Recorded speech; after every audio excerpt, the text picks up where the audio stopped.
Good morning student. आज के video lecture में हम द्रवावस्था लिक्विड स्टेट के बारे में चर्चा करेंगे। जैसा कि आप सभी जानते हो, पदार्थ की सामान्य ताप व दाब पर तीन अवस्थाएं होती है: ठोस, द्रव और गैस। गैसों व ठोसों के बीच की अवस्था को द्रवावस्था कहा जाता है। गैस अवस्था की बात करें तो गैसों में अणु एक दूसरे से बहुत दूर दूर अवस्थित होते हैं तथा उनमें परस्पर आकर्षण बल नगण्य होता है। इसके विपरीत अगर ठोसों की बात की जाए तो ठोसों में अणु एक दूसरे से सटे हुए तथा पूर्ण रूप से व्यवस्थित होते हैं एवं परस्पर प्रबल आकर्षण बल से बंधे रहते हैं। तो इस प्रकार ठोसों में अणु एक दूसरे से सटे हुए होते हैं और गैसों में अणु बहुत दूर दूर विचरित करते हैं। तो इन दोनों स्थितियों के मध्य की जो स्थिति है या मध्य की जो अवस्था है वो है द्रवावस्था, जिसमें अणु न तो बहुत ही दूर दूर होते हैं और न ही एक दूसरे से पूर्ण रूप से सटे हुए रहते हैं। तो द्रवावस्था में इन दोनों के बीच की अवस्था होती है, जिसमें अणु के मध्य न तो इतना स्थान होता है कि वे गैसों की तरह स्वतंत्र विचरण कर सके और न ही ठोस अणु की भांति इतने अधिक व्यवस्थित होते हैं कि उनका निश्चित आकार हो। तो इस प्रकार द्रवावस्था में जो होती है इन दोनों की बीच की अवस्था होती है। द्रवावस्था ठोस और गैस के साथ साम्य में रहती है, अर्थात द्रव जो होता है ठोस और गैस के साथ साम्य में रहता है। ठोस का गलनांक मेल्टिंग पॉइंट अथवा द्रव का हिमांक फ्रीजिंग पॉइंट दोनों एक ही बिंदु होते हैं और दोनों ही स्थितियों में द्रव व ठोस साम्य अवस्था में रहते हैं। इसी प्रकार द्रव के क्वथनांक बॉइलिंग पॉइंट अथवा वाष्पन पर द्रव तथा गैस अवस्थाओं के बीच साम्य होता है। यद्यपि द्रवावस्था को संघनित गैस या गलित ठोस के रूप में माना जा सकता है। द्रवावस्था को संघनित गैस या गलित ठोस के रूप में माना जा सकता है।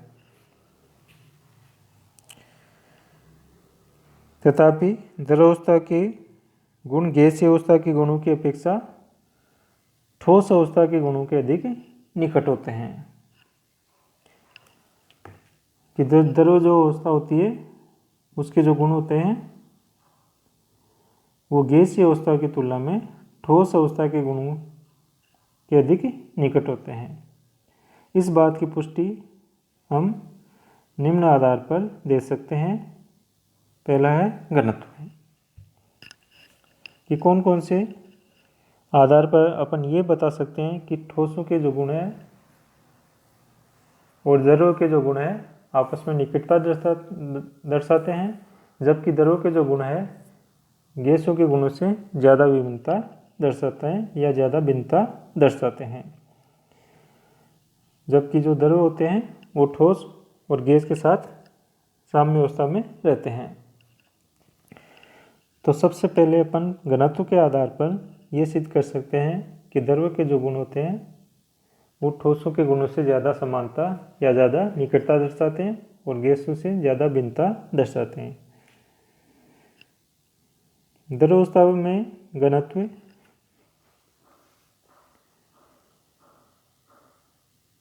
उसी पदार्थ के ठोस अवस्था में घनत्व के तो अधिक निकट होता है, परंतु उसकी गैसीय अवस्था के घनत्व के बहुत भिन्न होता है। जैसे उदाहरण के तौर पे बात करें तो 0 डिग्री सेल्सियस पर जल व बर्फ का घनत्व क्रमशः 1.0 व 0.92 ग्राम सेंटीमीटर माइनस क्यूब होता है, जबकि 100 डिग्री सेल्सियस पर जल व भाप का घनत्व क्रमशः 0.89 व 0.0008 ग्राम सेंटीमीटर माइनस क्यूब होता है। तो इस के आधार पर अपन कह सकते हैं कि जो द्रव अवस्था है वो ठोस अवस्था के जो घनत्व है उनमें ज़्यादा निकटता है, जबकि द्रव अवस्था और जो गैस अवस्था है उनके घनत्व में ज़्यादा भिन्नता है। दूसरा है विशिष्ट ऊष्मा। किसी पदार्थ की द्रव अवस्था की विशिष्ट ऊष्मा उसकी ठोस अवस्था की विशिष्ट ऊष्मा के बहुत निकट होती है, परंतु गैसीय अवस्था की विशिष्ट ऊष्मा से बहुत भिन्न होती है। तीसरा संपीड़ितता। गैस अणु के मध्य अत्यधिक रिक्त स्थान होने के कारण उनमें संपीड़ितता का गुण बहुत अधिक होता है। द्रव में अणु के मध्य रिक्त स्थान बहुत कम होता है, वह ठोसों में तो ये बिल्कुल न के बराबर होता है। अतः द्रव व ठोसों में संपीड़ितता नगण्य होती है, अर्थात इनके आयतन व ताप व दाब का प्रभाव अधिक नहीं होता। तो द्रव अवस्था और ठोस अवस्था में संपीड़ितता न के बराबर होती है, अर्थात इन दोनों में समानता होती है। चौथे गुण की बात करें, आकार व आयतन।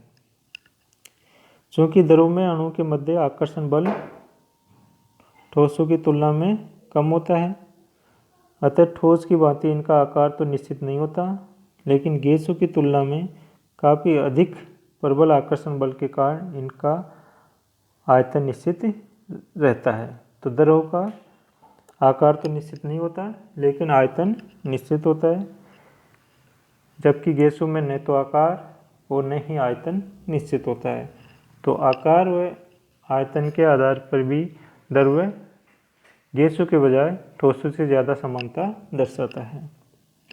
पांचवां विसरण।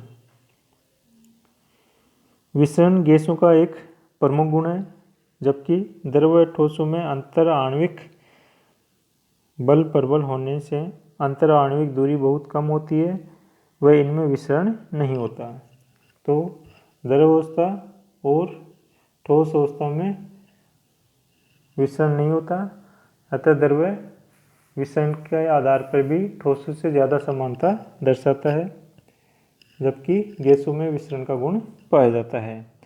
तो उपयुक्त तथ्यों या उपयुक्त तथ्यों के आधार पर ये कहा जा सकता है कि द्रव गैस व ठोसों की मध्यावस्था होते हुए भी ठोस से अधिक समानता रखते हैं।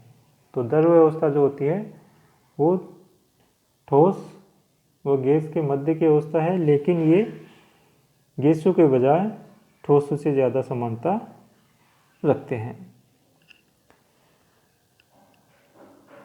इसके बाद में बात करते हैं द्रव पदार्थों के भौतिक गुणों की, कि द्रव पदार्थों के कौन कौन से भौतिक गुण होते हैं।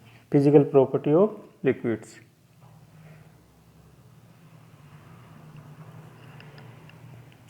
द्रव के अधिकांश गुण उनकी प्रकृति व उनके अणु के बीच अंतर आणविक आकर्षण बल के कारण होते हैं। कि द्रव में जो भी गुण होते हैं, जो भी मुख्य मुख्य भौतिक गुण होते हैं, वो द्रव के अणु के बीच अंतर आणविक आकर्षण बल होता है, उनके कारण होते हैं।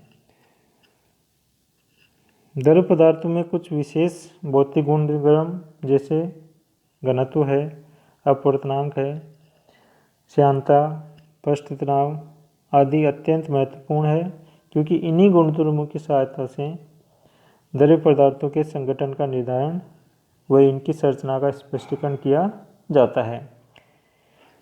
द्रव में पाए जाने वाले इन भौतिक गुणों को 4 श्रेणियों में विभाजित किया गया है। कि भौतिक गुण जितने भी द्रव में जितने भी भौतिक गुण पाए जाते हैं, उन भौतिक गुणों को मुख्यतः 4 श्रेणियों में विभाजित किया गया है। सबसे पहला है योगशील गुण, दूसरा है विशुद्ध रचनात्मक गुण, तीसरा है रचनात्मक और योगशील गुण, और चौथा है अणुसंख्यक गुणधर्म। तो सबसे पहले बात करें योगशील गुणों की।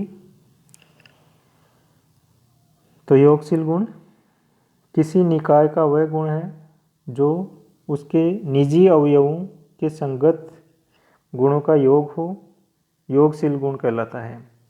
योगशील गुणधर्म एकांकी परमाणु के गुणधर्म हैं तथा परमाणु चाहे किसी भी भौतिक या रासायनिक अवस्था में हो, ये गुणधर्म अपरिवर्तित रहते हैं, जैसे अणुभार।